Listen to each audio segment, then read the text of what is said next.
Hey, this is James Campion, the author of Shout It Out Loud, the story of Kiss's Destroyer and the making of an American icon, and you are listening to my buddies Tom and Zeus and the Shout It Out Loudcast. Rock on, boys. Oh, boy. Here we go. This is Gene Simmons. Put that cookie down. Kiss. Stop pressing the button. Stockbroker Simmons. Star? Paul Stanley. Is that what he does? Stop shouting. My name is Ace Riley. He's not what you would call a handsome man. Oh, no. Here come the kiss times. Is that a positive thing? Okay. All right. I'm gonna grab me an ice cold mellow yellow. Why? Why do that to the fan? Stop it. Why? Because fuck them. That's what are you talking about? 617-525-0850. You do? Hey, fucko. Do you like Kiss? Settle down. Yellow. Hey, what's up there, Kiss Army? Tom and Zeus with another episode of Shout It Out Loudcast, episode 221. Spinning Gold. What's this one on, Tom? Yeah, movie review crew. Yeah, we were going to do this episode a few weeks ago, but Ace kind of screwed that up for us. Hey, sorry So, about that, guys. I didn't mean to fuck it up for you, but it's my birthday, so happy birthday to me, Paul Fraley. I'm going to jump out of my own cake. Oh, wait, Zeus, we can't do Ace impressions, remember? Oh, jeez. Can't do them anymore. Oh, we're not allowed to. Oh, Yeah. you're going to be doing that every week now? You guys going to be doing that every week? It's kind of sophomoric. You have to do that every week. You're going to do jokes every week? Yeah. Wait a No. minute. Why doesn't the show just start like this? Or why doesn't the show have this as a middle? Because it's our fucking show, not yours. Yeah. We need to get right to the topic because we have people who, like, 40 minutes into the episode, you haven't reviewed the album yet. You're new here. Go fuck yourself, San Diego. Exactly. Save it. Exactly. Yes, save it. Yeah. So last week we reviewed the off the soundboard release. Oh, Kipsy! Hopewell Junction.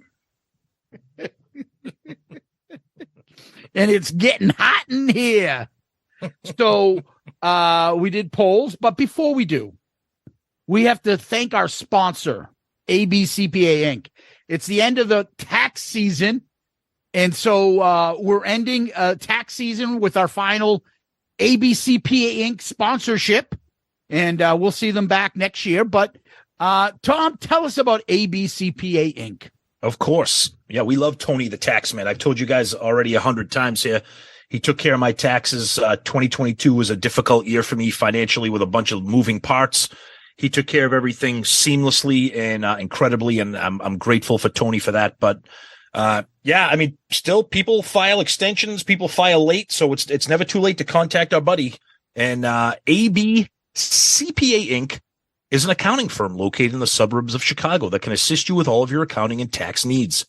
For business, they offer bookkeeping, financial statements, payroll processing, payroll tax returns, sales tax returns, filing federal and state income tax returns, and help with starting your own business. For individuals, they help with sole proprietorships, rental real estate, trust and estate tax returns, and filing your personal federal and state income tax returns. They have access to all 50 states, so whether you live in Nebraska, or Ohio, AB CPA Inc. can prepare and e-file on your behalf. Did you know, Kiss Army? If you own a business with employees and have had a 20% reduction of revenue than you did in 2019 due to COVID or state-mandated shutdowns, you might be entitled to additional tax credits. Follow them on Facebook and LinkedIn. Visit them on their website at abcpainc.com. That's abcpainc.com, or email our buddy Tony the Taxman at tony@abcpainc.com. That is Tony at abcpainc.com, or call him directly at 708-430-3232, 708-430-3232. yeah, ABCPA Inc. Yes, we love them. We love ABCP Inc. and Tony the Taxman. Yeah, and we thank Tony for his support and his sponsorship. Absolutely. And please give him some love. And we hope to see Tony and his company back soon. And if you're interested in sponsorship, let us know. Send us an email, shoutitoutloudcast@gmail.com, shoutitoutloudcast@gmail.com, or a DM anywhere, Facebook, Twitter, and Instagram. Tom, last week we did Off the Soundboard. What was the poll? Yeah, the poll was a simple one. What should the next Off the Soundboard release be? So the options that we came up with was something from the Lick It Up tour, Harder Than Hell tour, Spirit of 76 Destroyer tour, or Hot in the Shade tour. A lot of votes on this, a lot of comments. This was great. 40% of you guys want to see a Hot in the Shade tour off the soundboard. I'm not going to disagree. 24% Spirit of 76, 19% Harder Than Hell, 18% Lick It Up. That's nice to see Hot in the Shade. I think everybody loves that lineup. Everybody loves that tour, that set list, the performance. So not a big surprise there. Let's look at a couple comments on this one. Jesse's custom design. And we did talk about Jesse. We talked about Jesse in the past. He's an artist based out of Massachusetts, Wilmington. So check him out. He's on Twitter, Jesse's Custom Design. Yes. And his comment says, Hot in the Shade, saw them first time on that tour at the Centrum with Winger and Slaughter. Woohoo! Yes. Rob Meyer says Bruce Kulick needs a release in this series. If you include the Creatures live album from the box set, all lead guitarists have been represented except for Bruce. It's a great point. Yes, let's get Bruce involved there. Hey guys, looking for an Off the Soundboard release. Let's go, guys. Come on now. Madlib says, good show, but I'm not a fan of Mark St. John's playing. Not that he's awful. I just don't really dig his million notes thing. It's obnoxious. And that extra picking thing in the Detroit Rock City solo. But it's cool to hear this rare piece of history, and I miss Eric Carr. Yes, I think we all do. Our buddy Nige Savage. We need a Hopewell Junction Shepherd's Pie t-shirt. Are you listening there? Are you listening, Trot? Get on that. Let's do one more here from Twitter. Oh, our good friend Amber Fiber Magic Queen. We love her. She said, this off the soundboard, 2 words, fucking terrible. The only things I liked were Eric's drums and Gene's vocals. I listened along with your commentary. The kids had to check if I was okay because I was laughing so much. Paul was awful. The guitars were terrible, but you guys made it bearable. Oh, that's great. Amber, you rock. Thank you. That's awesome. And that's some Twitter. What do we got on the Book of Face? Okay, so first of all, I just want to, so I can cut out half of the messages that we got. Yes, we all saw the tutorial that Gene does on the makeup. Thank you for addressing that. Oh my God, dude, you opened up a can of worms by talking about the fuck of that question. You know what's funny? I love it. Our listeners, they're such easy targets. All I have to do is say one thing and we get pummeled with emails and social media. Fucking A. Like, honestly, I don't even care who does their makeup, but it's just, we got bombarded with you. I still don't believe it. No, here's a video of fucking Gene doing, okay. All right. Anyway, Ryan Michael Scott, fucking Rodham Clinton, Kulick Lane, Simmons Tweed, fucking Cronin Dold. I agree with you guys. It's different and unique. I never heard this lineup of the band live. I'm glad they released this. If you don't like it, don't listen to it. Zeus, your Paul impression is underrated. It's so funny in the fact that you guys rank the soundboard album covers separately and admit it's dumb is why this podcast and you two are the best. The review was worth the wait. Thank you so much, Ryan, that you get how fucking stupid it is. That's why we love that. Exactly. We rate the covers of the They're all I ranked my number 1 because I had a parental advisory. Zeus ranked his last because it was New York. That's fucking stupid. It's exactly. Christopher Comorado. This record shouldn't exist. They should have pretended they didn't even have the recording of it. How do you screw up Cold Gin? It was literally the first song I ever learned on guitar. This guy never should have been in the band. Abomination of a recording. And then Jeff, how you really feel. Ronnie James Dio Kinsley. Love Jeff.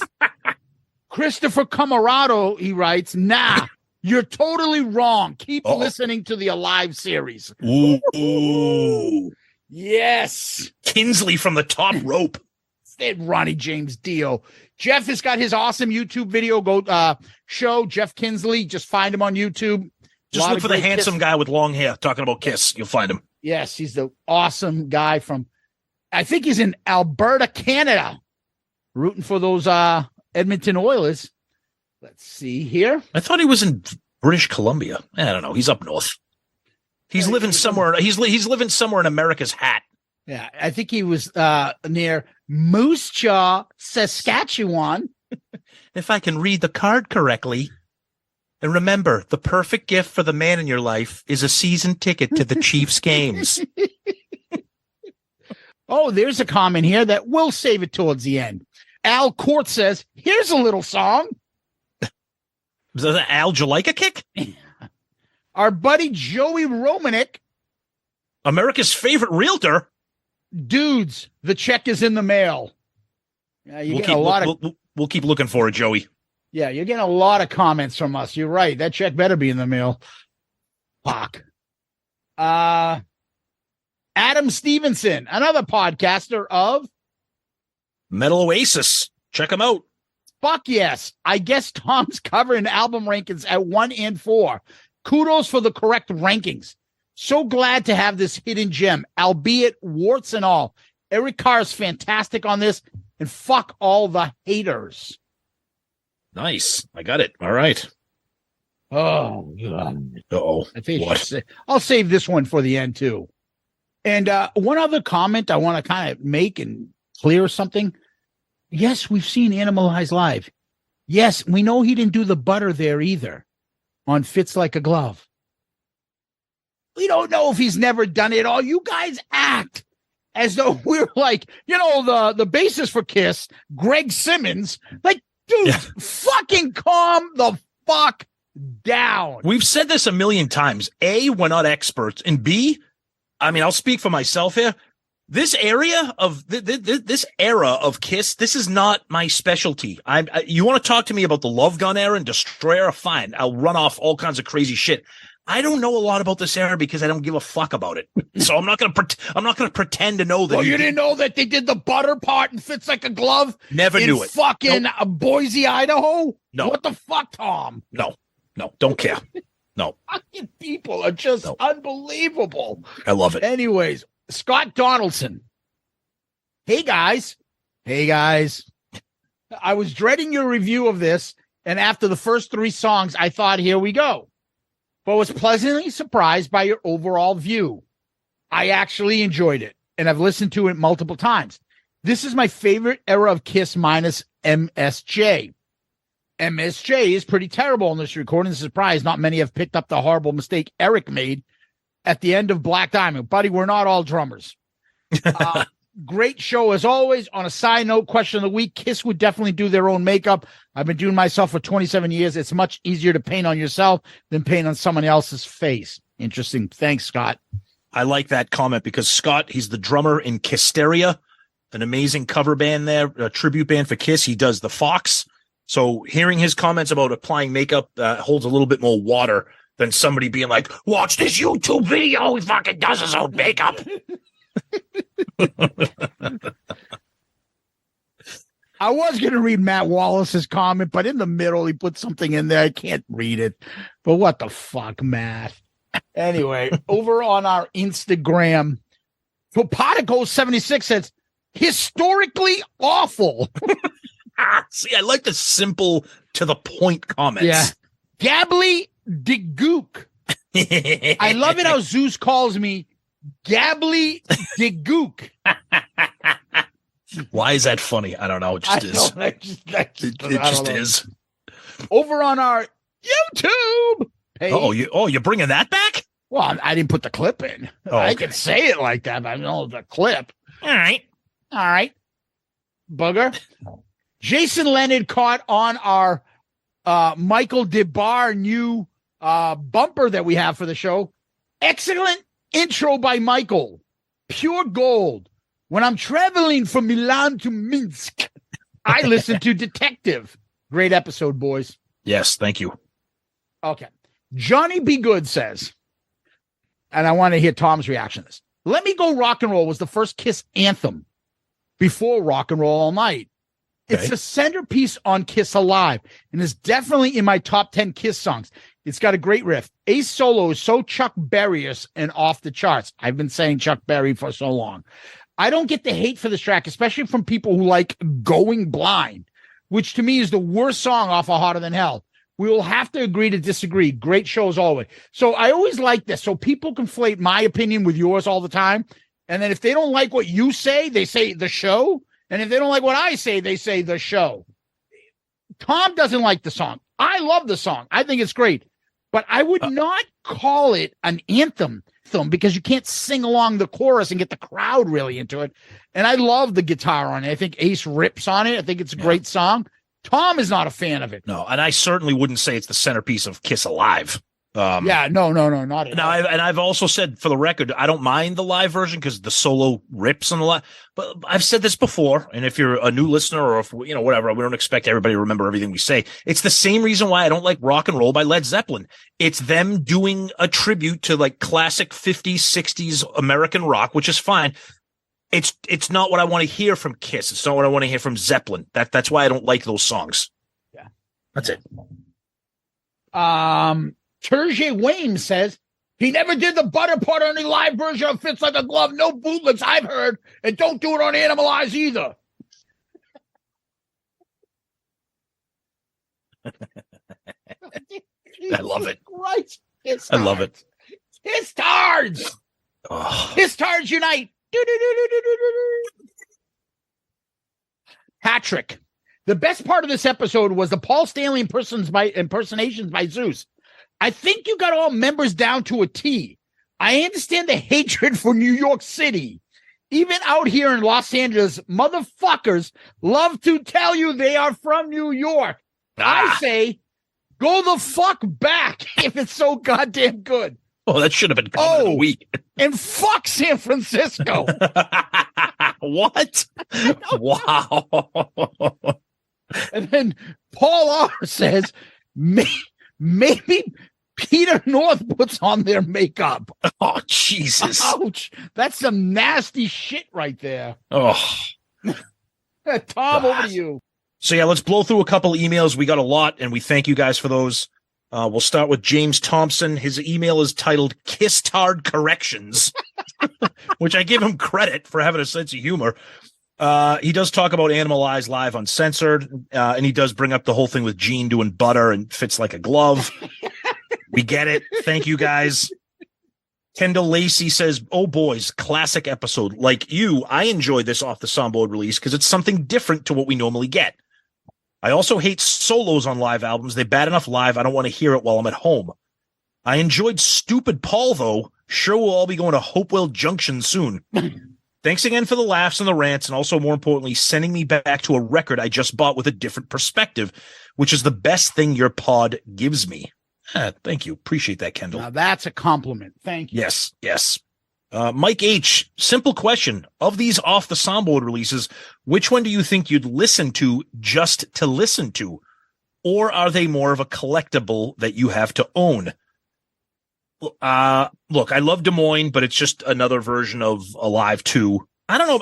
I might go out of my way if I was going to choose one to probably just listen to the reunion, Donington maybe. But look, they all serve a purpose. They're all fine. I guess I'll put it to you that way. Yeah, as far as what Mike says, I like putting all the Kiss live stuff I have, which is off the soundboards and a few bootlegs. I don't have many. All the Alives and all that on a shuffle. I also have a Kiss shuffle from it. So I like it. And then, or you hear a version. And then sometimes when you're in the car, and that's when I mostly listen to music, you hear a version of a song and you don't know which off the soundboard it comes off of. You're like, wow, I actually like that. What one's that from? Holy shit, that's Virginia Beach or something like that. So that's how I would listen to them. But I never grab a CD and be like, I feel like listening to this. It's just always shuffle and Yeah. In a perspective like that. And I think it's interesting doing that because then you pick up something sometimes once in a while where you're not paying attention. Like, wait a minute, this is actually fucking good. What is this? And you gravitate towards it. Yeah. All right, cool. Another one here from our buddy West Beach. I knew he'd have something to say about this just because he had some experience in this era here. He says, another great show, another off the soundboard. I played that same venue with the Plasmatics, and it was just a nondescript sweat box. Oh. So I can relate to Paul's and the crowd's heat discomfort. Interesting. And then he had a couple other comments. We love hearing from Wes. He always has a great perspective of being in a band, playing guitar, etc. So we always love that. And then we got one from a new listener. This name doesn't look familiar to me. This comes from Gage Dempsey. Huge fan of the show, and I listen every day. I wish we did a show every day. Actually, no, I don't.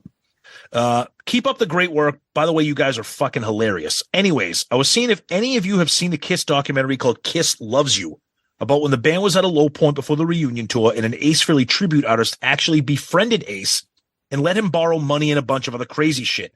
Maybe an episode or a segment on this. Wish you guys the best and looking forward to more episodes. Gage, I know I'm familiar with that one. I have not seen it. I've heard a lot of interesting things about it. It will definitely be an episode because anything Kiss related, especially documentaries and DVDs, we always get into those.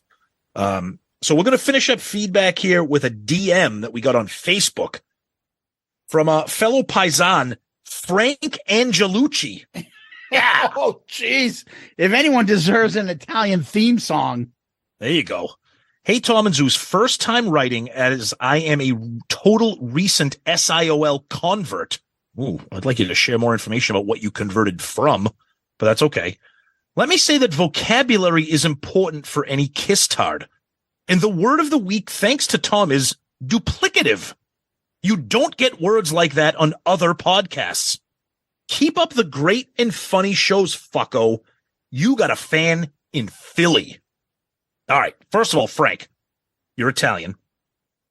You're writing to us for the first time. Your comment is awesome. All of those things add up to you being our comment of the week. Good answer. Good answer. I like the way you think.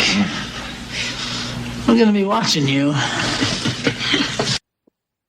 Yeah, Frank. And since you're Italian, you'll get the part where Tom was reading this, and my mind went to, Mike, you don't talk to a man like Mo Green like that. Fredo, you're my brother, and I love you. But don't ever take sides against the family. Well, Fredo learned that lesson. Never take sides against Frank Angelucci, ever. Yeah, I made my bones when you were banging cheerleaders. Hey, the Godfather had Frankie Pantangeli. We have Frankie Angelucci on Shout It Out Loudcast. Yeah. Chi-Chi, La Porte. The Godfather doesn't have that kind of muscle anymore. You're getting squeezed on outside. I talked to Barzini. I can't keep my casinos. Is that why you smack my brother around in public? Oh, Mike. No. Mike. Come on, Mike. People couldn't get drinks. He was banging cocktail waitresses 2 at a time. All right, Tom, what we do next is we give a shout out to our Patreon family. Patreon is where people can join and contribute to the show. They can join at 4 different tiers, and each one of those tiers gives you a different perk, and it helps the show. Patreon now, we're going into our 2nd year, I believe, of Patreon. It's been a huge help to us. So when people ask us, how can we help the show? We like to, you guys continue doing what you're doing. Join our Patreon family. We have the Demon, Star Child, Spaceman, and Catman tiers, each of which gives you either access to the show, input into the show, merch, perks, videos, content, all sorts of fun stuff. And it's a good way we communicate inside the Patreon family. There's, now private jokes, inside comedy, all sorts of shit happens with the Patreon family. It's a great group of people, and it's a big help to us. So we really want to help us. Take a look at our Patreon. Please, it's on our website. So if you go to shoutitoutloudcast.com, right on the landing page. You'll see a little button there. It'll say Patreon. Click on that. Take a look. See if there's anything there that interests you and join our Patreon family. Big help to us, and we really appreciate our Patreon group. So thank you very much, guys. Thank you. Absolutely. Patreon guys, you rock. Like Zeus said, all different tiers there offer different perks, involvement with the show, voting on different things like our Flashback Friday post that we do every Friday, getting a sneak peek early, what the episode topic's going to be, and other kind of involvements in participation with the show behind the scenes. So please check it out, patreon.com, or look at the link on our website. And again, huge debt of gratitude to all of our patrons. Thank you guys. Yeah, Patreon. So now we're going to go over to Kiss World. What's going on over there?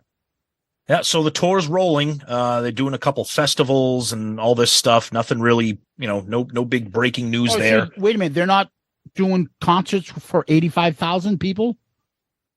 Oh, yeah. People loved that post. You fucking people need to lighten up. Holy shit. Do you have any concept what you're doing when you join Shout It Out Loudcasters Facebook group? I made a post saying, are people aware that the 60,000 people at that Kiss show was from Monsters of Rock and not an isolated Kiss show, like goofing? People like, I don't understand the Kiss bashing here. What's going on? Some guy goes, walk away, Chief. Some guy called me Chief. Chief Little Big Head? So that was nice. I'm like, oh, okay. So obviously you don't listen to the show because you don't know the show. You don't know this is my page, fucko. Hey, fucking dummy. Whatever. So the show is the show. It's going on. No real big changes to the set list. Whatever. Who cares? Whatever. There is a little bit of news, Kiss related, that I kind of dug up on my own. So on Facebook, so Sixth Man is the people that are involved with all these cruises, the Kiss cruise, the Jericho cruise. They sponsor all these event related cruises. And the people involved with Sixth Man have Facebook profiles. I know one year it was like Sixth Man Heather, it was Sixth Man whatever. And I saw something on Facebook the other day from a woman who her profile was Sixth Man Sarah. And she was posting about a couple upcoming cruises. Ooh, goddamn. So I sent her a Facebook DM. And I said, hey, wondering if you had any information on the next Kiss cruise. I know Sixth Man is in charge of it. Last year, there was mention of it maybe happening in early 2024. She responds, this is not what I wanted to hear. I mean, but I was a little bit surprised, but not really. She responds, nothing is confirmed, but it is not currently one of our 2024 events. Yikes. That's bad. It's almost May. And Sixth Man doesn't even have it slated as a 2024 event. We've talked about this a little bit as the weeks have progressed recently. I just don't think it's going to happen. I'm wondering if they think we're just going to forget about it. I don't know what's up with it. I hope they continue it. We have fun on those Kiss cruises. I agree. Yeah, we all want it. But that was kind of disappointing that somebody affiliated with Sixth Man is like, yeah, we don't have it scheduled on 24 yet. Well, other than that, what do we got? We got, hey, whose birthday is it today? Oh, I want to wish a happy birthday to Bruce Kulick. He's a great guy. Ace, it's your birthday today. God bless you. Yeah, it's Ace's birthday, and do you think he calls up Peter, Chris? Hey, Peter, just want to wish you a happy birthday today, brother. Hope all is well. Say hello to Lydia for me. Oh, jeez. So once again, the people in Loudcasters are amazing, and nothing entertains me more than when people don't get the humor of Loudcasters. So today's Ace's birthday. Somebody's posted, happy birthday, Ace Frehley. Picture of Tommy Thayer. All right, I'm sorry. That joke never gets old to me. I think it's funny. Or Black Ace. Well, that was my next one. Somebody posted happy birthday, Ace Frehley, with Black Ace, the stuntman from Phantom of the Park. All of a sudden, that turned into like some kind of hate crime in Loudcasters. Racist idiots. Because you fucking people are like, come on. There's always one that starts it all shit up. And then, you fucking woke back. Like, dude, take that shit. Go elsewhere. By the way, I didn't tell you this story. So after game one, the Bruins won and play on, mind you, it's playoff time. So I'm at every fucking Bruins home game. Yeah. Walking out, there was a crowd of people like leaving the garden. You go down the spiral staircase. Everyone's leaving. Yep. There's like 4 or 5 idiot bearded guys started doing a "fuck Joe Biden" chant in the middle of leaving a Bruins game. Oh, Jesus, come on, dude. As they were doing it, "Fuck Joe Biden," blah blah blah. A bunch of people are like, "Dude, I love this." Some fucking guy, like younger guys, a group of guys go, "Dude, I don't like Joe Biden either. It's a fucking hockey. Don't make the hockey games political, you fucking assholes." I agree. Totally agree. Screaming at him like, "What the fuck is wrong with you?" And other people are like, "It's Massachusetts, shithead. You fucking hillbillies, get the fuck out of here." They got shouted down. But that's just the same thing on our Loudcaster stuff. I don't care if you're a fucking raging MAGA fucking moron, and I don't care if you're a fucking whacked out left nut crazy person. Don't make KISS political, and don't make our fucking pages political. You can insult somebody by calling them an idiot. The funny thing is, fucking a woke idiot. Here's the funny thing about this rant that me and you are doing right now. The people who this applies to don't listen to our show. Oh, a lot of them. Yeah, they're just commenting. It's they just jump in because they see that it's a KISS Facebook group. Yeah, you know what I mean? Like, who's Tom and Zeus? Exactly. Where's the cameras? Yeah, walk away, Chief. Okay, Gunsmoke. Fucking idiots. Okay, Joe Biden sucks. 24-12. God. It's just they stop making stupid shit political. We used to not have these fucking problems in this country.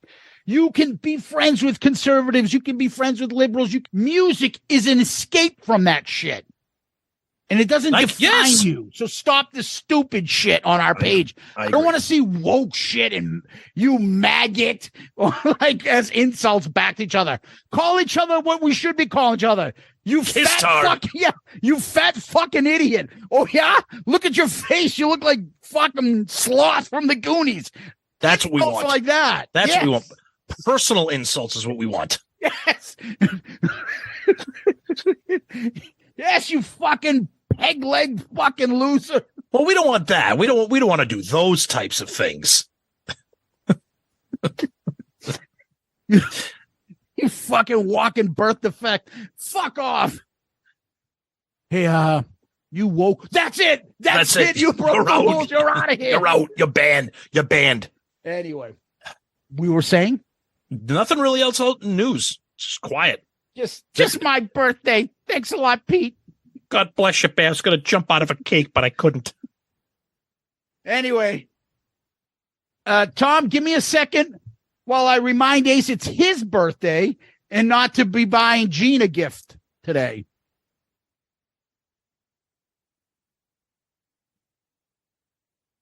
All right, we're back. Yeah, Ace finally figured out it's his birthday, but I had to tell him that those animatronics at Chuck E. Cheese, they're not real animals. It's okay. He was getting a little frightened. My God, it reminded me of that Space Bear from that album I did a few years ago. I got real nervous. God bless whoever bought me a box of cashews. Ace really likes cashews. Is the gift that keeps on giving. Poor Ace. Yeah. Tom, we saw the movie Spinning Gold a while back.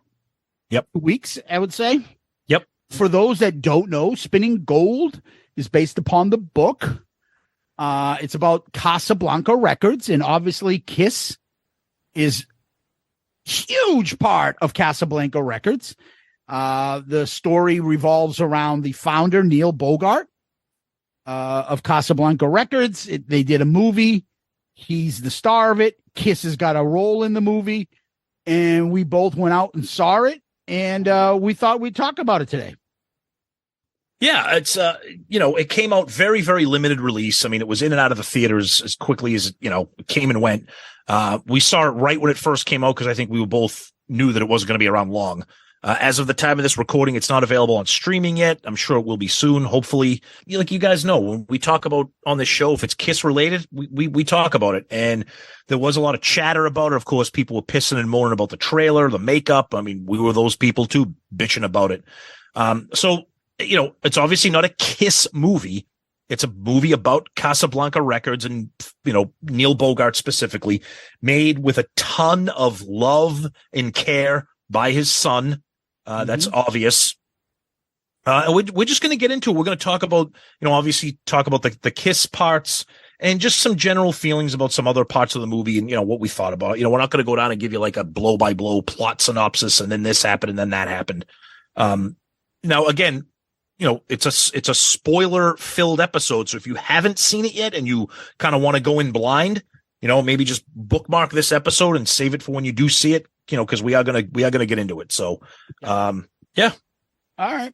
Well, Tom, I can tell you this. When I went to go see it, I was the only one in the theater. Really? Yep. Wow. So I went to see it. I saw it on a Sunday afternoon, and I was actually surprised that I was not the only person in the theater. There was probably about, maybe like 10 other people, which I thought was a lot.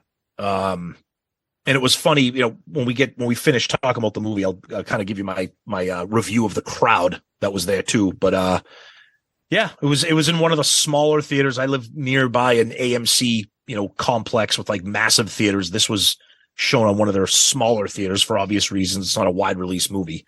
Yeah. Yeah. So the movie came out 2023, months ago. I have no idea. It starts a guy named Jeremy Jordan as Neil Bogart. I could tell you, I was like, where the fuck do I know this guy? Me too. I couldn't figure it out. Okay. I thought I finally recognized him. He was on the TV show Supergirl. I watched a lot of Supergirl. I kind of drifted off afterwards. It wasn't good because I liked the actress who plays Supergirl. She's super hot. And so is the girl that played her sister, in that she was the hot chick from Not Another Teen Movie.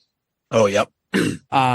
And them two are sisters in that, and they're always wearing fucking clothes. Ooh, god damn. Nice. And he was a sidekick of theirs in that. So that's why I recognize the actor. And he's a likable enough guy. And so I was like, okay, let's give this fucking movie a chance. Yep. It's one of those things.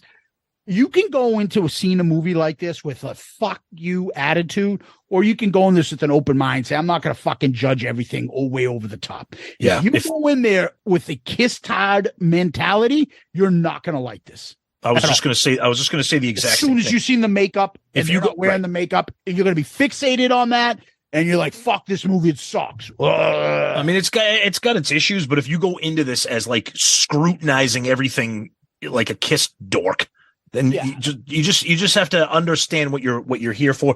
This movie is not made for Kiss fans. Kiss is a part of the history of Casablanca. It's not made by Kiss fans or for Kiss fans. Yeah, and so you got to get that into your head when you go into this. So when you start and you see the movie, and it's a launch party. Beginning of the movie is about the launch party. Yep. And the sprinkler system goes off, and it shows like this guy, this hungry young music guy who just opened up his record label, the record huge party that he's throwing. It became a disaster because Kiss performs and the fucking sprinkler system goes off and ruins the party. And it's just whatever. And they show a heart warming scene where he just, even though everybody's upset, everyone leaves. The main character is dancing with his daughter in the sprinkling rain on him, like trying to make the best of a fucking terrible day. But it's funny because you see the movie and right off the bat, when the sprinkler system goes off because Kiss is playing and they got smoke bombs, all sorts of shit, and it caused the smoke alarm, they're playing Shout It Out Loud. And this is 1974. Exactly. That, and honestly, that was like that was kind of annoying me. I try not to be a Kiss tard, like we just said, but I'm like, okay, you're going to try to fuck us with the makeup. Why you, again, it's not made for Kiss fans. I get it. 99% of the people watching this movie have absolutely no clue what's going on. But I'm like, why couldn't you just play Deuce? Yeah. And so my thinking is they want something on the soundtrack or more accessible to people that may not know the movie, but know a song by Kiss. Yeah. Have them play a song that people might know, Shout It Out Loud. Even though it's not. It's not a fucking plot thing. Like, oh, you have to understand, he wrote Shout It Out Loud with Bob Dylan. He didn't meet Dylan until 77. So it's not a fucking big deal. Yep. But Yeah, you're right. It's one of those things that if you're a Kiss star, you bite your tongue. You're like, ah. Yep. And there was one funny part at the end that said, I knew they were going to suck. And some listener said that at the concert. And Yeah. Kiss my ass. Kiss my ass. I'm like, okay. Now I will say this. I thought besides the makeup, which was obviously stupid and annoying, I thought they looked kind of cool, like dressed up. I mean, it was the version of Shout It Out Loud was like very, very poppy. Like it didn't sound, they did in that clip to me, they didn't come off as like a rock band. But again, if you're a general movie goer and you don't know what you're watching and you're like, okay, this is kind of cool. I'm into it. Yeah. Obviously you get in the trials and tribulations of Neil Bogart, who growing up, his life, what it sees, his biography, him trying to get his record, getting into the record business, becoming successful, and then to the point where he tries to do his own label, and he's got his family stuff, and there's all sorts of stuff going on. And you should see the movie because it's actually a decent movie. It's interesting, and he is interesting, and the character's interesting. The acting's fine. The story is fine. I actually really enjoyed the performance by the guy playing Neil Bogart. I thought he was. Yeah, I thought he was likable. He made Neil likable. Exactly. Yeah, I agree. Right. And so I find like we can talk here and there just to keep this conversation going. The background story of the movie, that's fine. But we want to kind of make this about what Kiss is in this movie. What I found interesting is the guys that played Paul and Gene are kind of reversed. The guy that plays Paul is an ugly looking, skinny, fucking pointy face, like, and then the guy that plays Gene is like this good looking, articulate, like he doesn't speak like Gene Simmons. He speaks like a thoughtful, young, intellectual, like hardworking, cares about music and his integrity. Like, it's like, dude, that's not how Gene Simmons is. It's just a different version of him. And it's just awkward to see it. Like, Paul's a fucking awkward, goofy guy. I think Gene, even back then, was kind of grounded with what he wanted in terms of business and stuff. I think that, I mean, I could say, but appearance wise, it was jarring how different how they looked without their makeup on. Yeah, the Gene guy was way better looking. Oh yeah. Well, that's I mean, that's not really saying much compared to the goblin who played Paul. Yeah. So the Ace and the Peter guy were non-existent. They got nothing. Yeah, they got nothing. There's a part in the movie when Paul and Gene want a meeting because they want a tour. It doesn't have the infamous meeting where Neil first sees Kiss perform and then Gene walks off and grabs his hands. Yep. Clap. That whole scene is not in this movie. No. But you do get the beginning scenes of Joyce, Neil's future wife, and Bill as Kiss's managers meeting with Neil in their kind of dynamic business arrangements. Yeah, and I thought that was a really interesting and I thought the actress that played Joyce was smoking. Oh, she was like 70s hot in this movie. Yeah. Oh, she looked great. Yeah. But yeah, I was also, I mean, Michael Ian Black, if you watched, he used to be on a lot of those like I Love the 80s kind of fucking documentaries. He played Bill Aucoin, and I was a little bit surprised that the Bill Aucoin plot line, shall we say, really wasn't heavily covered in it. Again, I know it's not a Kiss movie, but they made Bill Aucoin just seem like a guy. Yeah, like their manager. He's a good man who cares about the band. That's it. But that basically Joyce got everything done for them. Yes. Oh, yes, definitely. They really pumped up her and kind of minimized I shouldn't say minimize Bill. I think by default, it minimizes Bill's impact on Kiss because they build it up as Joyce got them the tour. Joyce got them the record contract and stuff. Go ahead. I was just going to say, I think a movie like this, and I read some of the reviews on this. It's a difficult movie to make because Casablanca had so many moving parts and so many world-renowned artists, whether it was Donna Summer or whatever.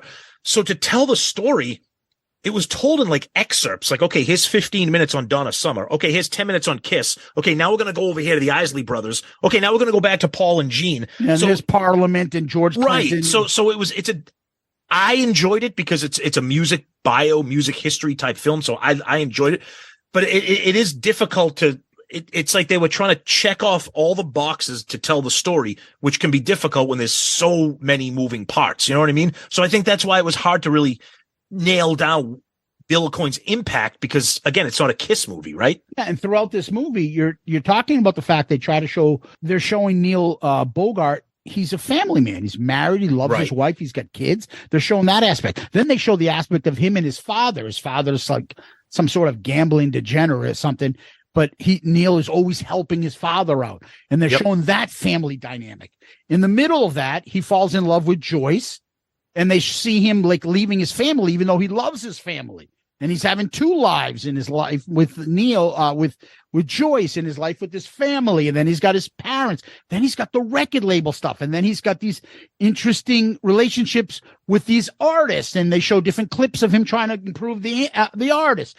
There's a couple clips here about with Kiss, as far as they were talking. They first talk about, there's a clip about Aerosmith complaining about Kiss. Yep. And, there was always that rivalry there. Neil sees them playing Rock and Roll Night, and they show Kiss playing Rock and Roll Night, and then afterwards you see Neil and Gene have this like thoughtful conversation on the bus. I don't want to really describe it to you guys, but it was a nice kind of conversation. Again, it just doesn't seem like that's the Gene Simmons we all know talking like that. I actually thought that was, I mean, I saw a lot of chatter on social media about this movie and people just bashing things left and right. And again, we preface this by saying, don't go into this as a Kiss tard. Okay. Try not to, because I really found that scene kind of endearing on the bus with Gene and Neil talking.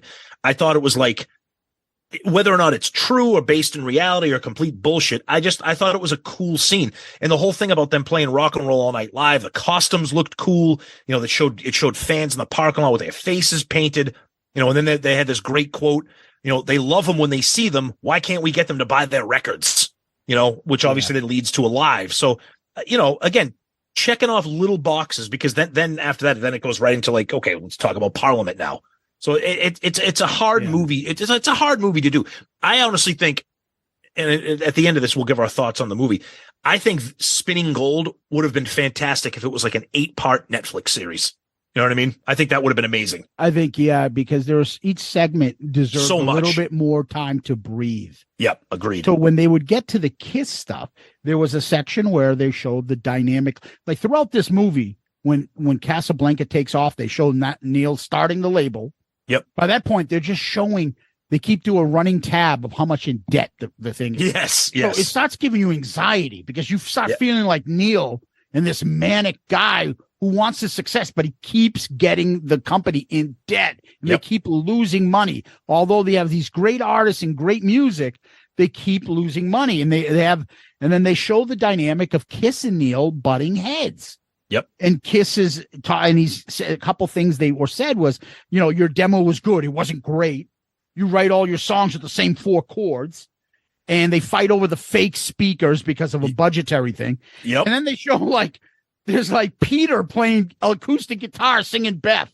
Like, when the fuck did that ever happen? And then of course the big story about the origins of Beth, which, look, I don't know Tim Bogart, and I'm not gonna say anything negative about him. I'm not, because I don't know, but I find it really interesting that for, 46 years, we've been led to believe that the story of Beth was this. And now all of a sudden this movie comes out and it's like, wait, we've been lied to for 46 years or 45 years about the origins of Beth? Yeah, it's one of those things that, the whole Gene remark, well, what are you're writing the song about the wrong team. You're writing about Jeff Beck. Right. And Gene said, just call it Beth. It makes more sense. Peter and his band had the song years ago and did call it Beck. It is true. Yeah. Okay. So Neil Bogart's wife is called Beth. He was cheating on her. Yep. And so what they're trying to insinuate, that Kiss was fucking with him. Yep. If anybody has ever seen, and I fucking love it, it's one of my favorite biopics of all time, is the Temptations movie. Mm-hmm. I could break that. I could do a fucking miniseries on that, just a few episodes on. unbelievable. There's a scene in that movie where the producer seems like he's fucking with Dennis Edwards, the new lead singer that took over for David Ruffin. When they did Papa Was a Rolling Stone, he's a dirtbag, shitbag. And they thought it was the 5th day of September. That's the day my daddy died. And the lead singer's like, dude, that's the day my dad died. Are you fucking writing this about my dad? He's like, how the fuck would I know when your dad died? But use that in your song. And he's like, fuck you. You fucking wrote this. And so it seems like they're ripping that theory of that biopic onto this one. This is where my mind's going. All of a sudden, they had the song Beth, and to fuck, because they show that at this point the band is really hating on Neil Bogart. And Neil and Joyce are pissed when they hear Peter singing the song Beth. And Paul, more than any one of them, seems like he's being a fucking dick in the movie to mock what's his face, the Neil, by saying, yeah, listen to this. And it's mocking that Neil is cheating on his wife with Joyce. And his wife's name is Beth. And they're all laughing at him. And then Joyce yells at the band like, that's bullshit. You guys are assholes for doing this. And then they're like, dude, you work for us. You're sleeping with him. Who are you loyal to? Mm-hmm. And Bill stands up for the band in this. And Joyce looks a little two-faced. So it's an interesting dynamic.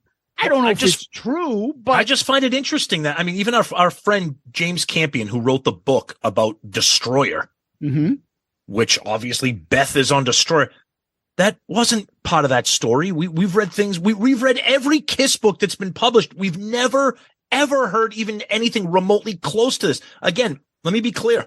I am not calling Tim Bogart and the writers of this movie liars. I'm not. I just find it really interesting that I don't know if it's creative license they're using to make the story a little bit more fun for the viewer. Again, I'll say it again. It's not a Kiss movie. So maybe they're like, maybe they can do this. I don't know. I just found it really interesting. And then in that scene too, Neil looks at Kiss and goes, you guys are just a couple of kids playing dress up. And I was like, whoa, okay, fuck. Yeah. And at certain points, they show like Bill kind of standing up, and Neil kind of gives him like this homophobic comment, like, shut up. I know your story, you being gay and things like that. And I don't know. I don't know what's going on there. But in the end, I feel like that's an interesting take. It makes the story seem cool for the movie's purpose. Yeah, Agreed. This guy's been cheating on his wife, and the band went to get back at him because they felt like their manager's not loyal to them anymore, and they're loyal to him, and they fucked with them both by writing the song. Kiss isn't smart enough to write a song like this to get back at Neil Bogart. That's how I look at it. I agree. I think you're right. Right? I think you're right. And then they show some clips, and there's some voiceovers, and he says, in the end, I let them record Beth on Destroyer. You didn't let them do anything. Shut the fuck up. Right. They didn't record Me So Horny, like Two Live Crew. They're going to get a fucking label. Like, what did you do? Ooh, I let them record it. Right. Anyway, they weren't doing something fucking.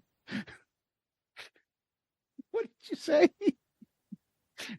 Gang fucked by Two Live Crew. Like, they weren't doing something so crazy that needed to get banned. So there's some voiceover.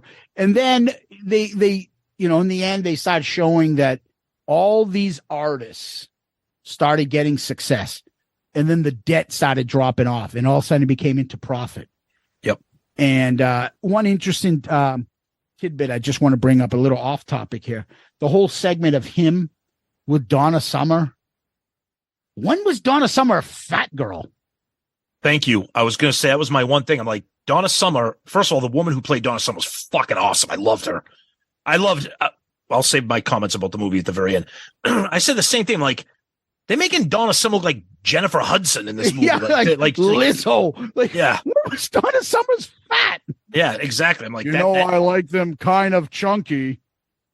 Yeah, I noticed that too. I'm like, Donna Summer, and we know Donna Summer, Boston chick. Yeah, Dorchester. Yeah.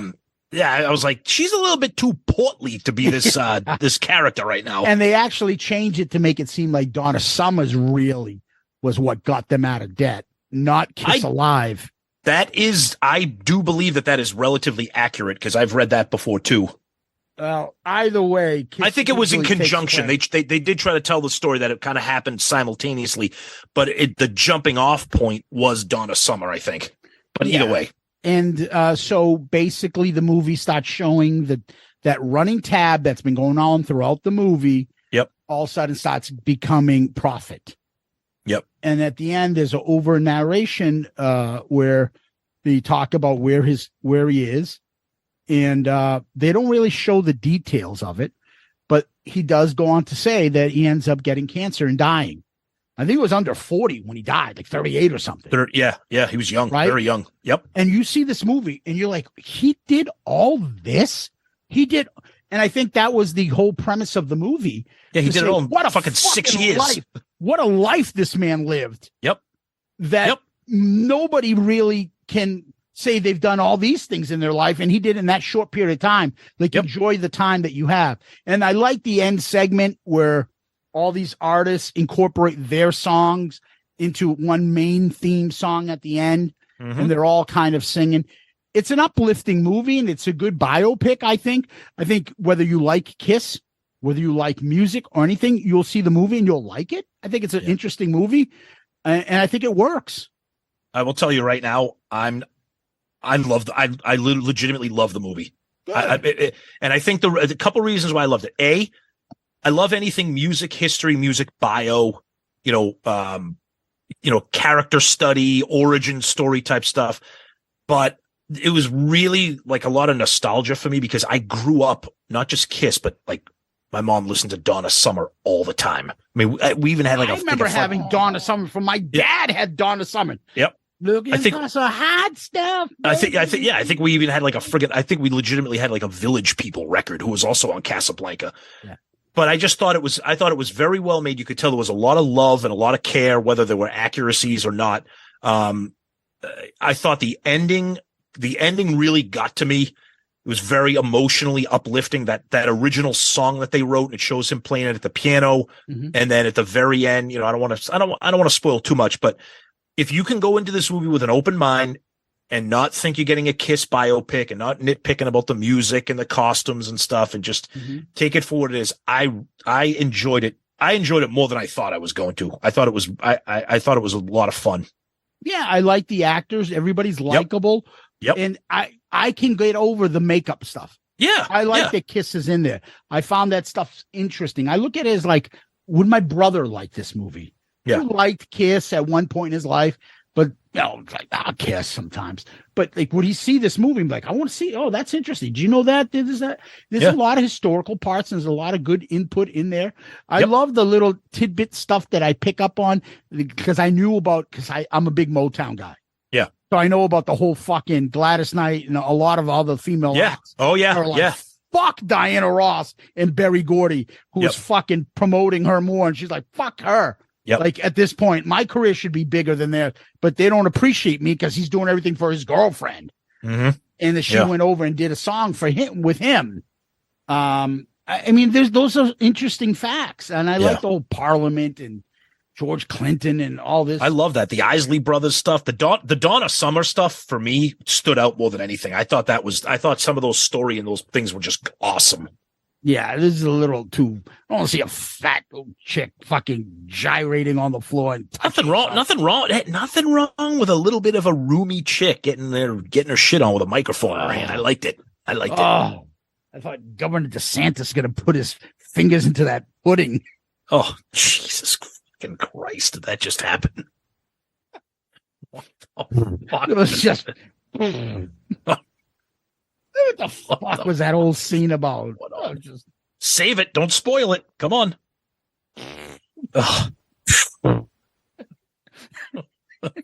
Make some noise. Oops. What is the matter with us? Welcome new listeners. Ooh, I like that chocolate pudding. God almighty. He's fucking eating pudding with his fingers. Ooh, Fudgy the Whale. Ooh.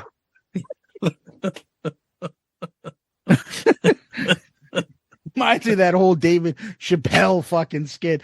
Ooh, strippers. Like, what do you got a shit stain on your collar? Oh, come on. What the fuck? What the fuck? Come on. Jesus Christ. That's why I keep thinking of that whole fucking thing about him eating pudding with his fingers. Oh, gross. You knew we were going to be serious for this entire movie review. It had to descend. It had to descend into shit time sometime. Ugh. Anyway, overall, I really enjoyed the movie. Me too. I think most people would enjoy it. Go into it with an open mind. You'll enjoy the movie too. Like I said, it's a good story. It's good acting. It's fun. And it's an entertainment. And I think the kiss part, you'll find it interesting. You'll have a conversation about it. Nothing too over the top. And I think it's done with respect to everybody. Yep. And I think the best thing you could say about it, I found it entertaining. It's a little over 2 hours. I was never bored. I think a lot of the quick hits, going to Kiss, going to Donna Summer, going to Parliament, I think that keeps it rolling. And again, I thought the actor who played Neil Bogart, I thought he was charismatic. He was likable. So yeah, I definitely give it a recommend for sure. Awesome. Yep. Tom, what we do next is we go to question of the week. We got something? We do. We have one from Shout It Out Loudcast Hall of Famer. Oh boy. Jim Riley. Oh, okay. Yeah. What do you think? I think I was going to say Joey Casada. He ain't in the Hall of Fame. And all you motherfuckers out there, he ain't never getting in. Fuck that idiot. Yeah. Him and his New York fucking. See you later. Hey, we love you, Joey. Bye. No, we don't. This is actually a great question. Again, that's why Jim's in the Hall of Fame. Knowing that you guys have tickets to the End of the Road tour, the final 2 shows. Okay. Let's say Kiss does a meet and greet sound check and offered these experiences. What would you choose? 1, Paul flying out on Paul's rig. No. 2, I don't need to hear anything else. I will never do it because I'm scared of heights. Go ahead. 2, flying to the top of the arena on Gene's rig. No. 3, riding Eric's drum riser. No. Well, then you're stuck with number 4, shooting rockets out of Tommy's guitar. Shooting rockets out of Tommy's guitar.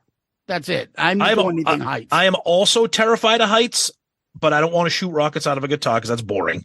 I think I would do Eric's drum riser because at least I'd be like seated with the. I feel a little bit set. Paul's rig, I would shit myself. Fuck that. I'd never do that. Yeah. Gene's thing, So I'd probably do Eric's drum riser. But correct me if I'm wrong, and I know you Kiss stars out there certainly will do that.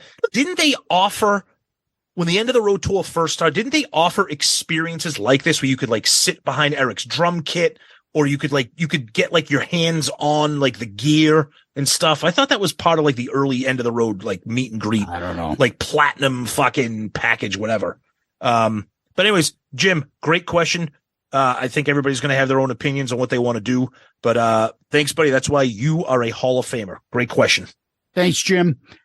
Thanks, brother. I was just going to say that. Thanks, Jim. So, Tom, where can people find us? We always tell everybody, start with our website, shoutoutloudcast.com. You can find all of our episodes there, everything, all the Shout Out Loudcast episodes, ARC, Dorm Damage, Zep Chronicles. Yes, that's still a thing. We haven't forgotten. Bear with us. You can also comment directly from the website. We get those comments sent to us in the form of an email. There's links for all kinds of stuff on there, our social media, our Patreon, everything. It's all there. So please check us out. And of course, as I mentioned, the email, shoutoutloudcast@gmail.com. We read all of your emails, believe me. So even though we don't read it on the show, it doesn't mean it's being ignored. Zeus and I read everything that comes our way. We talk about them. But again, we are trying to be mindful of feedback and don't want every episode to be 4 hours long. And of course, our social media, Twitter, Facebook, Instagram, YouTube. Please comment, tag, all that great stuff. We love seeing pictures of things that you've seen or come across. If you found a cool record or found a t-shirt or anything like that, please tag us and comment. It's great. And of course, we always like to remind people of our wonderful Patreon family. Check us out, patreon.com, or click on the link on our website. And we also like to remind people that we are a proud member of the Pantheon Podcast Network of shows. Check them out online. Tons of great shows. from all different genres and all different kinds of things that you'll be a fan of if you're into rock music, whatever. Check them out. Yeah, our buddies Sonny and Steven from Grown Up Rock have now joined us on our Pantheon family. So make sure you check out all the shows. You got Jay the Hook Rocks over there too. Ugly American Werewolf, Mike Shoes, Neil Young podcast, Mistress Carrie, Martin Popoff. Jesus, we have tons. And if I forgot a show to mention, I apologize, but there's so many great shows there. You'll find something you'll like. And Crazy Baco too. You got his show, Cobras and Fires, as well. Those guys are hilarious. So check out all the shows over there, guys. I will tell people they can always DM us on Twitter, Facebook, Instagram. Subscribe to our YouTube channel, which is at the 1,000 mark. So thank you. We really appreciate that. Give us one of those 5-star child reviews on Apple Podcast, Stitcher, Spotify, Facebook, wherever you can. Those things are greatly appreciated. As we always tell people, how can you help the show? Patreon. Give us a 5-star review, or go to our merch on our website, or go to our Amazon store on our website. That helps out the show tremendously. All those things are a great way to help the show. And we're at the point where we're looking for a new sponsor. So if you want to sponsor any part of the program, send us an email. Let us know anytime, any discussion. And we have different ideas and where we can add a sponsor or anything like that. And if you have some ideas, please let us know. We'd love to have you. Same goes for question of the week, too. You can send us something on email or on our social media. We read a question every week, and we love to hear from different people with different questions. So please feel free to jump in and be part of the show. Yep. And remember the website, shoutitoutloudcast.com, shoutitoutloudcast.com. And you can always email us at shoutitoutloudcast@gmail.com, shoutitoutloudcast@gmail.com, where you can send us bitching, complaints, compliments, emails, thoughts, suggestions, and nude photos. Don't do that ever. I've seen what some of you guys look like. I don't want to see any of that ever. It depends on who's sending it. No. You don't want me to open up that can of worms? No. Good God. That's a special Patreon tier we'll start. Not right now. The Vinnie Vincent tier. Oh, you, the Fudgy the Whale tier. The Skid Mark tier. Oh. Fucking yuck. All right. Well, Tom, we always like to end with famous last words. You have any? Yes, I'm going very basic, simple, and classic tonight. Okay. Honey, don't push your man behind his years. And baby, stop crying all your tears. Nice. Just a few more hours, and I'll be right home to you. I think I hear them calling. Oh, Beth, what can I do? Beth, what can I do? Loudcasters, Kiss Army, Tom, thank you. Guys, you're the best. Thank you so much for all of the support, the fun, the interaction. We love you guys. And Zeus, as always, my friend, thank you. Peace out, Girl Scout.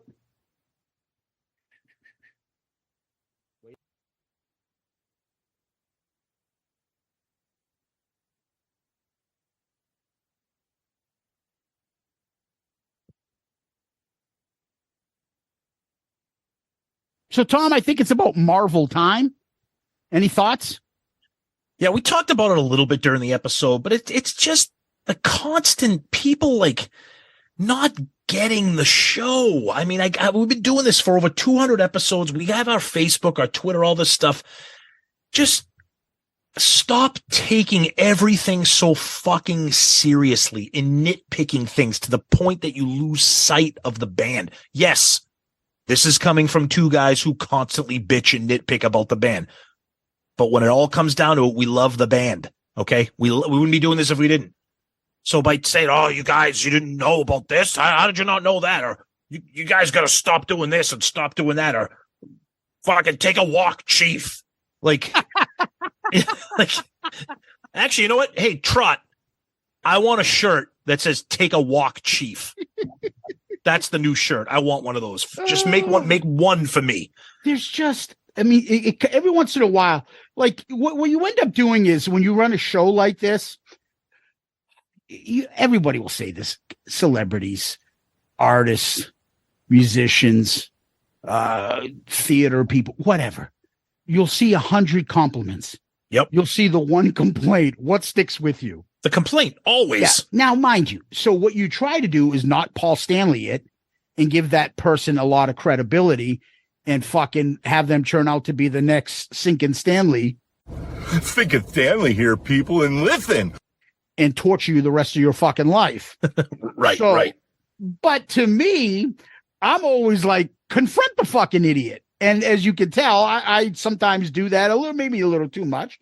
Tom thankfully reins me in. You guys have no idea how many times Tom has reined me in from saying things I probably shouldn't have said. So there are times I'm like, yeah, I don't want to give that person. But then again, there are times that I fuck them. So at one point, so I think there was something on our comment, one of our pages. I think it was the soundboard, our episode post. Some idiot decides to say, I like you guys. And, I call him an idiot, but I say it in all loving jest. Wink, wink. Do you guys have to do Ace impressions every week? It makes me not want to listen if I'm going to hear that. You know what you can do? You can not listen. Or we will listen to the people that continuously grow the show, or the musicians and other celebrities that will tell us they fucking love it, or the Patreon members that fucking love the Ace stuff, or the thousands of people that listen to our show that comment and tell us they love it. Or we can just listen to you who just, it bothers him. Or you could just hit the little 10-second skip forward thing. Or here's an idea too. You could just lighten up and have a sense of humor and laugh. You could do that too. Yeah. Or you can, as I put in the post, just go eat a big fucking bag of hairy dicks. You could do that too. Also an option. And then get like one of those pubes stuck between your front teeth where you'll be, and it gets caught in your throat. And you're pulling out pubes out of your mouth because you've been eating a bag of dicks. Right. And it's kind of the same thing when we get comments like, hey, you don't have to say in my opinion, or blah, blah, blah, blah. Like, okay, listen. We know it's your opinion. You're a podcast. Look, the next time we ask for a production assistant will be the first time we ask for a production assistant. Okay. It's entertainment. It's fun. It's stupid. It's silly. Those kinds of nitpicks. If you don't like if you want to comment on the content of the show and say like blah, blah, blah, blah, fine. But just look, the amount of energy it took you to write these types of comments, just let me give you a piece of advice. Step back, look in the mirror and be like, what am I doing with my life right now? Yeah. You know what those are? Those are the type of people that write like fucking Yelp reviews on garbage bags. Yep. I really was into the hefty bag. But, I found that it doesn't stretch to the real capacity it states on the label. Like, yeah, it's the people that will go. Fuck? It's the people that will go on Amazon and write a 4-paragraph review about an extension cord that didn't work the right way. Yeah, exactly. It's like, okay, thanks. Well, when I first stepped into the McDonald's on the fucking highway, I wasn't greeted with a hello, how's your day? And right. I found it offensive. Like, who gives a fuck, dude? You take yourself way too seriously. You are upset or you feel the need to elaborate to us because, for instance, we just did our Dorm Damage episode and Tom may say something like, in my opinion, I think Bon Jovi is the best frontman of these 5 bands. Well, why'd you have to say my opinion? It's obviously not fact. You don't have to say my...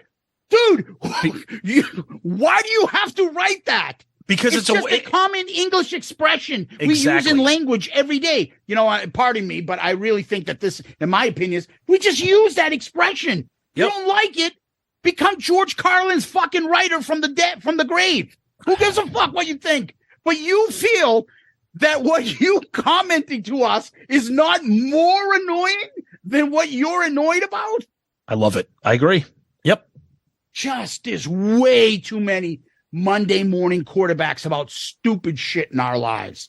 Yep. And all the fucking whining and bitching does not endear yourself to us. You know, I enjoy this podcast, but I'm starting to find that then go fuck yourself. Don't listen. Because guess what? We're going to put you on blast like we are right now. Yeah. And God bless you. You may be like, dude, I fucking listen to your show every week. I loved it. Something has bugged me. Thank you. Great. Then send us a DM about it. But when you try to publicly act like a tough guy or a know-it-all guy and try to kind of minimize, belittle, or undermine me, my partner, or the show, you are going to get it back. And when you do it with no hint of sarcasm or humor and it comes across flatline serious, you're talking to the wrong guys, because we're not serious about anything for the most part. If you don't like that we do like Ace impressions or Paul stage banter impressions, there are plenty of other footy fucking pajama Kiss podcasts out there that you can go out there and make corny jokes about Kiss and I like and all that other shit. Feel free to fucking comment in their what we like to call safe space. Yeah. Kiss safe spaces. There are places over here, we don't mock Tommy Thayer. Over here, we don't talk about Ace's drinking problems. We don't talk like, think good, enjoy it. Those people are great, and there's a spot for that. And those are Kiss safe spaces for you. There's no safe space here. We shit on everybody. Yeah, and sometimes we're right, and sometimes we're wrong. Yep. You don't have to have the same ideas of how I feel Unmasked is, and Shandy's terrible, and fucking So Psycho Circus, the song. You may love those songs, or you may think Tom's nuts for not liking Let Me Go Rock and Roll. Who cares? Tell us. That's fine. Those are fucking, like, not a problem for us. We'll take that shit every day. Yep. We're not going to take it. Somebody that listens and tries to fucking be program director and tell us what our successful show is doing. Why do you have to do that? Because we want to. Why? Because it's our show. Fucking mouth breathing, fucking walking abortion. I don't know, but you are. And we've had 4 years, and we've had 5 years of people telling us how much they love what we do. So, get it. The bottom line is stop being so goddamn fucking serious about this band. Stop it. And everything else in podcasting, in life, in politics, and we're having fun. Do you have any idea what it's like to have an audience where if something annoys you, you and your best friend can go on and bitch about it. Bitch about it. We know we bitch. We bitch all the time.